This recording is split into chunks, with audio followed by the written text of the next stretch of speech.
project again today. The last time worked on this, we tried to get the factory brake pedal set up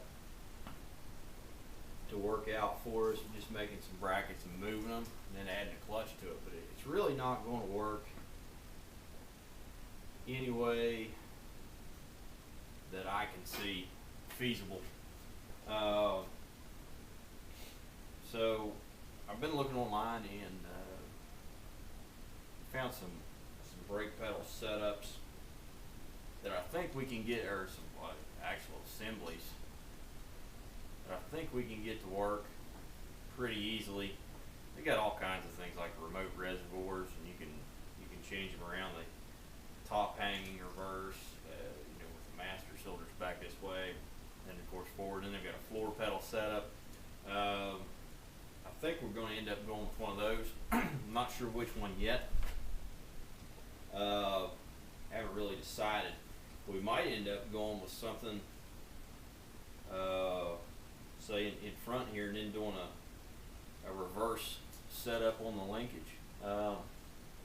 Say have our master cylinders back underneath our seat here or something. Just really not sure yet. That setup will do us a lot better on the clutch.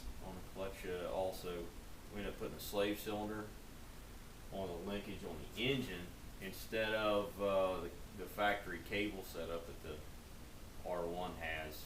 I think that'll be a lot better when getting dirt and dust down in the cable. And the hydraulic setup, I think, will work better for that. Excuse me. Another thing we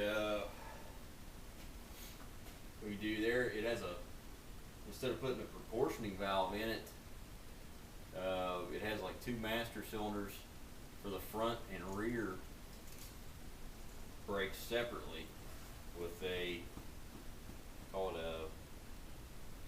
leveling bar or balance bar. I believe it's a balance bar. You can adjust it side to side to send more power to the front or more power to the rear, whichever setup you need. But I'm going to look more into that and decide what I'm going to go with here. Call a few places and see what they say. But for today, today's goal is to get the steering column in. Get that in, and if we have any time left, I've got somewhere to be later this evening. But if we have any more time later, I'd also like to get the one of the shifters in. I'm going to have a shifter for the transfer case. I'm going to use a factory. Bring it over here. Show you. I'm going to have the factory Yamaha shifter, and it's still going to hook it up to my transfer case. But I like to get this thing mounted in here. Here's the factory bar from Yamaha. Most likely not going to use this. If we use anything off of it, it'll just be the mounting place here. And we might only use it for a template to make our own. I'm not exactly sure where it's going to be at yet, but we're going to do something. We're going to put it wherever it's most comfortable. But then back to the steering. Here's what we're going to put on there. We've got a Razor steering column with a tilt. We're going to try and marry it with the factory Yamaha mount. They're pretty different steering columns. Let's drag this up out of here. Here's the Rhino. The Rhino steering column. It mounts kind of flat on here. But it doesn't have any tilt or anything. So I really want the tilt. I think it'll make it a whole lot better. More comfortable, better ride now. But we're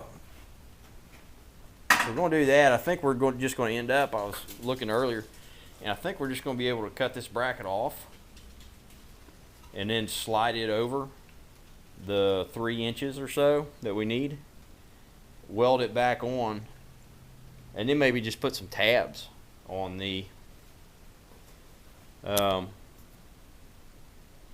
factory mount there and weld it back on. That'll be good. We've got a Pro Armor. I just kind of stuck this thing together too, so we have something to go with. We have a quick disconnect steering wheel there also. I didn't know how tight it was going to be putting it in there, getting in and out of it and all, so I went ahead and put that on there. You don't have to use it, but it's there if you need it.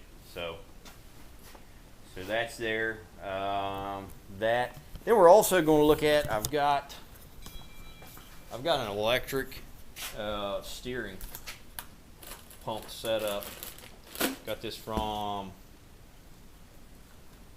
Super ATV, if I remember right. Or Easy Steer by Super ATV. But this is also for a Rhino, and I don't know exactly how it even goes on. I haven't even looked at that, but I can't remember, and I don't know, so we might not even end up using this. We might just go with a manual steering. I've got another Rhino, a stock Rhino, and it steers just fine. Doesn't have bigger tires or anything on it, but I don't know. We'll see. We might end up trying to put this on. I'm not exactly sure how it goes on, but if we can get it on there pretty easy, we'll go ahead and put it on. But if not, we're not going to lose any sleep over it. And it doesn't look like the Polaris. Let's see if it goes on this end of the steering column. It looks like the Polaris yoke is actually welded onto the shaft, so it won't come off. So unless it goes down here on the frame, which would be kind of crappy because it would just be constantly getting wet and everything, it's probably where it does go. I mean, we can put it on down there, and then we can put it on down there and then try it. It